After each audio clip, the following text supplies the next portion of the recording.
Assalamualaikum warahmatullahi wabarakatuh. Alhamdulillah, salatan wassalaman ala rasulillah, la haula wa la quwata illa billah, amma ba'd. Salam sejahtera buat Anda semua. Salam subscribe buat subscriber TH2 TV dimanapun Anda berada. Jumpa kembali kini kita dalam satu segmen yang disepakati oleh kami, diberi judul Sambal Sosetan. Apa itu sambal sosetan? Sama-sama belajar soal setan. Kloneng. Oke, Sobat TH2, kami ingin kembali membahas soal tuyul. Persoalan tuyul ini menjadi fenomenal sekali di Nusantara. Banyak orang percaya, artinya mutlak percaya bahwa tuyul itu ada. Banyak orang juga mutlak tidak percaya tentang keberadaan tuyul. Bahkan lebih banyak lagi adalah orang-orang yang ragu-ragu percaya atau tidak tentang tuyul. Nah, izinkan kami dalam satu kesempatan kali ini ingin mengungkap bagaimana fakta tentang keberadaan tuyul sampai pada bagaimana cara menangkap tuyul. Namun sebelum itu, subscribe dulu dong, gelai kalau nggak subscribe. Oke bro, yang nomor 2, kemudian saya ingin menyapa, mengucapkan terima kasih sekali untuk ibu-ibu dari Kupang, Nusa Tenggara Timur yang mengirim video ucapan selamat kepada kami. Kami ucapkan selamat. Klik videonya ya, kita lihat. Ini mereka. Hai saudara semua, Katong dari Kupang, Nusa Tenggara Timur mengucapkan selamat dan sukses TH2 TV. Terima kasih. Nah, terima kasih sekali buat ibu-ibu di Kupang, Nusa Tenggara Timur atas dukungannya. Semoga para fans kita di kota lain juga akan mengirim video yang serupa dan akan kita tayangkan seperti ini. Baik Sobat TH2, kembali soal tema yang akan kita bahas pada kesempatan kali ini, yaitu tentang tuyul. Sebaiknya saya ingin bercerita terlebih dahulu ketika pada masa Rasulullah SAW, saat zakat sudah diwajibkan, di mana umat pada saat itu kemudian membayar zakat, dan Rasulullah menugaskan para sahabat mengumpulkan hasil pungutan zakat itu di sebuah baitul mal, dijaga oleh para sahabat secara bergantian. Sekali waktu ketika dijaga oleh sahabat Abu Hurairah, pada sebuah malam Abu Hurairah melihat ada seorang maling, pencuri, yang mengendap-endap dan mencuri makanan yang ada di dalam baitul mal. Disergap sama Abu Hurairah dan ditangkap. Apa yang kamu curi? Dengan sikap memelas, sang pencuri itu kemudian berkata kepada Abu Hurairah, "Wahai Tuan, kasihanilah kami. Saya orang miskin, saya hamba yang kekurangan, saya terpaksa mencuri untuk makan anak dan istriku. Jadi tolong bebaskan kami." Abu Hurairah, sahabat Rasulullah yang satu ini, memang terkenal jiwanya penuh dengan welas asih. Jangan sama manusia, sama kucing saja beliau pelihara, sampai dapat gelar sebagai Abu Hurairah, bapaknya para kucing. Melihat kondisi itu, akhirnya Abu Hurairah berkata, "Baik, kamu saya lepas, besok jangan coba-coba mencuri lagi di baitul mal ya. Ini milik umat. Awas kamu kalau mencuri lagi." "Baik, terima kasih Abu Hurairah." Pergilah si pencuri itu. Keesokan harinya, Abu Hurairah menceritakan kepada Rasulullah SAW pengalamannya tadi malam, bahwa dia menangkap pencuri, tetapi dia memelas karena ingin itu sekedar untuk makan anak istrinya, sehingga lalu dilepas. Apa jawaban Rasulullah? Dusta. Dia dusta Abu Hurairah. Besok malam dia pasti akan mencuri lagi. Abu Hurairah terdiam. Sehingga pada malam harinya kembali Abu Hurairah berjaga. Dan benar apa yang dikatakan oleh Rasulullah, si pencuri itu datang kembali mencuri barang di baitul mal. Ditangkap lagi oleh Abu Hurairah. "Kamu kemarin saya lepas, kok sekarang mencuri lagi?" "Wahai Tuan, kasihanilah saya. Saya kelaparan, anak istri saya nggak makan, sehingga saya terpaksa mencuri di baitul mal ini. Tolong bebaskan saya, dan jangan adukan ini kepada Muhammad Rasulullah SAW." Kembali Abu Hurairah merasa kasihan, iba melihat perilaku si maling yang memelas tadi. Dilepas lagi tuh maling. Keesokan harinya kembali sahabat Abu Hurairah menceritakannya kepada Rasulullah Shallallahu Alaihi Wasallam. Dan Rasulullah menjawab dengan tangkas, dusta, dia dusta kepadamu Abu Hurairah. Besok pun dia akan mencuri lagi. Abu Hurairah dengan rasa menyesal dan merasa bersalah, akhirnya minta maaf dan berjanji, coba nanti malam saya tunggu lagi. Benar, pada malam ketiganya itu si pencuri datang lagi. Datang lagi mencuri, ditangkap kali ini salah oleh Abu Hurairah, dipegang tangannya, diikat. Kamu tidak akan saya lepas lagi karena kamu sudah 2 kali mencuri. Dan ini adalah malam ketiga kamu mencuri. Si pencuri kembali memalas. Wahai Tuan, belas kasihanilah saya. Saya terpaksa mencuri ini semata-mata demi makan anak istri saya. Begini saja Tuan, izinkan saya dibebaskan kembali. Nanti Tuhan saya akan ajari sebuah kalimat yang bagus. Oke, wahai pencuri, apa yang ingin kamu sampaikan kalimat itu kepadaku? Sang pencuri bercerita bahwa jika engkau tidak ingin diganggu oleh setan, maka sebelum tidur, bacakanlah olehmu ayat kursi. Setelah itu, merasa mendapat nasihat yang baik, dilepas lagi sama Abu Hurairah. Dan keesokan harinya seperti biasa disampaikan kepada Rasulullah SAW. Wahai Rasulullah, maling itu benar tadi malam datang lagi ke Baitul Mal dan mencuri. Tapi kali ini dia minta dibebaskan dan mengajari saya. Apabila saya tidak ingin diganggu oleh setan, maka saya diminta membaca ayat kursi. Lalu Rasulullah menjawab, kali ini dia tidak dusta, wahai Abu Hurairah. Jadi apa yang disampaikan oleh sang pencuri tadi tidak dusta. Itu benar keberadaannya, bahwa orang yang ketika akan tidur membacakan ayat kursi, dia akan terlindungi dari gangguan setan yang terkutuk itu. Ketahuilah wahai Abu Hurairah, bahwa pencuri yang mencuri Baitul Mal 3 kali itu, dia adalah jin. Dia adalah jin. Nah Sobat TH2, itulah sepenggal kisah dari sebuah hadis yang termaktub di dalam kitab Sahih Bukhari. Dalam kisah ini, di situ tergambarkan bahwa jin bisa menyentuh barang milik manusia, milik kita, dan dia mengambil. 1. Karakter tuyul itu mencuri. Artinya mengambil barang milik kita. Terjadi kok, jin bisa melakukan itu. Tetapi barangkali adalah motifnya berbeda. Kalau tuyul itu mencuri untuk kepentingan tuannya, kalau pada peristiwa itu sesungguhnya si jin tadi mencuri bukan dia butuh makanan dari Baitul Mal, tetapi itu fitnah yang ingin ia lakukan.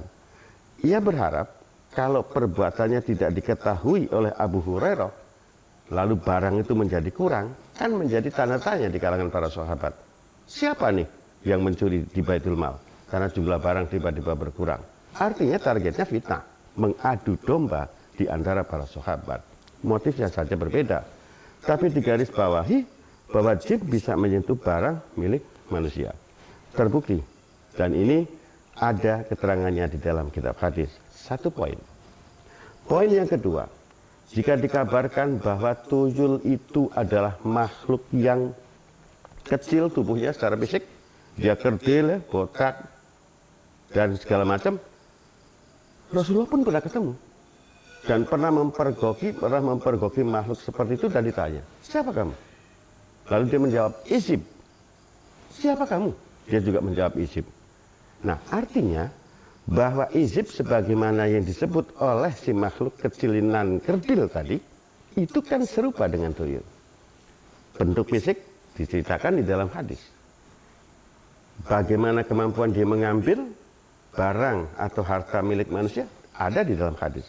Artinya bahwa tuyul ini memang ada secara keterangan hadis Rasulullah Shallallahu Alaihi Wasallam. Wallahu alam. Nah, Sobat TH2, kalau keterangannya ada, maka tidak menutup kemungkinan bahwa tuyul itu ada. Akan tetapi adanya di mana, saat, kapan, ini yang kita tidak tahu. Yang banyak terjadi bahkan di kalangan masyarakat itu adalah rumor tentang tuyul ini menjadi alat fitnah untuk mendiskreditkan orang-orang yang ia tidak sukai. Ini yang kurang ajar.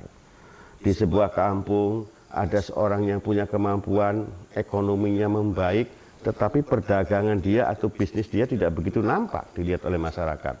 Kemudian dia bisa membeli barang, dia bisa merenovasi rumah segala macam. Orang bisik-bisik, si fulan punya tuyul. Seperti itu banyak terjadi. Jadi menggunakan, memanfaatkan keberadaan tuyul ini untuk menghantam atau memfitnah kawannya atau saudaranya sendiri. Ini kejahatannya. Nah, sobat TH2, naudzubillah min syarri dzalik, kalau belum tahu persis bahwa tuyul itu ada atau tahu persis bahwa tuyul itu menjadi milik seseorang, ya mbok jangan seperti itu.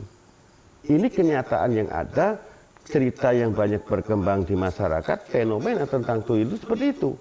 Tetapi fakta pembuktiannya barangkali kasusnya, ya, kalau dilakukan survei sobat TH2, 1 dari 100 kasus. Sayang saja bahwa lembaga survei kita belum ada yang mensurvei tentang tuyul. Mereka lebih asik mensurvei tuyul-tuyul politik, ya, dengan berbagai macam cara. Sehingga mereka menjadi lembaga survei yang bisa menghasilkan ini. Kalau survei tuyul belum tentu menghasilkan ini, itu persoalannya. Nah, sobat TH2, artinya bahwa keberadaan tuyul ada, bahwa kemudian itu dimiliki oleh orang atau tidak, ini menjadi tidak simpel untuk diyakini dan dipercayai. Buat saya sendiri, jujur saya pernah memergoki, dan sebagaimana yang saya ceritakan di dalam video jual beli tuyul. Silakan dilihat ya, sudah kami terbit, sudah kami upload beberapa waktu. Yang kedua, baiklah apabila timbul keraguan-raguan, apakah di sebuah kampung itu ada tuyul atau tidak, ya kita lihat dulu keluhan-keluhannya. Kalau memang dirasakan keluhannya nyata, ada terjadi di keluarga si A kehilangan uang tapi tidak banyak, besoknya terjadi lagi. Di keluarga B seperti itu, di keluarga C seperti itu. Sering kali terjadi seperti itu, barangkali itu menjadi alat pertama untuk memikirkan mereka atau tuyul itu ada atau tidak di kampung itu.